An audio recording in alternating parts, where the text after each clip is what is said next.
మన జీవితంలో దేవుడు అనుమతించినటువంటి పరిస్థితులు, దేవుడు జరిగిస్తున్నటువంటి కార్యాలు, మన వాళ్ళ జీవితంలో కూడా దేవుడు జరిగిస్తున్న కార్యాలు కొన్నిసార్లు మనకు అర్థం కావు. మనకు కూడా కొన్నిసార్లు దేవుడు ఏదో ఆటలాడుకుంటున్నాడేమో నాతో అన్నట్టు అనిపిస్తుంది. అంటే అంత నలుగుడు లేని వాళ్ళకి అనిపించదు, కానీ ఒక రేంజ్లో నిలబడతారు చూడు, వాళ్ళకి అనిపించింది ఖచ్చితంగా.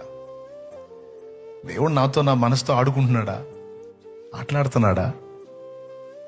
నేను ఒక మనిషిని, నాకు మనసు ఉంది, నేను దానిలో యాతన పడతానని దేవుడికి తెలియదా? దేవుడు ఎందుకు ఇలా నన్ను ఆడుకుంటున్నాడు అనిపిస్తుంది. కొన్ని పరిస్థితులు మనకు ఏర్పడినప్పుడు గుర్తుపెట్టుకో, నిజంగా దేవుడు ఆడుకుంటాడా? నిజంగా దేవుడు ఆడుకోవడానికి, పాడుకోవడానికి, పిచ్చి పనులు చేయడానికి దేవుడేమన్నా పిచ్చోడా? దేవుడేమన్నా వెర్రోడా? దేవుడేమైనా అనవసర పనులు చేసేవాడా? ఒకవేళ నిజంగా నువ్వు అన్నట్టు దేవునిలో పిచ్చితనం, వెర్రితనమే ఉంటే అది నీ జ్ఞానం కంటే కూడా జ్ఞానం గలదని గుర్తుపెట్టుకో.